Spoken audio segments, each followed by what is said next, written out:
নাচানাচি দেখছো দুনিয়ায় না, লাফালাফি করছো,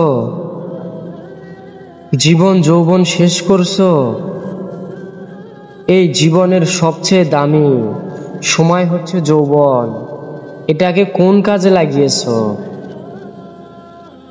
কিয়ামতের দিন জিজ্ঞাসা করবে কে? আল্লাহ। আগে বলতে হবে আপনার এই যৌবনের সময়টা আপনি কি করেছেন।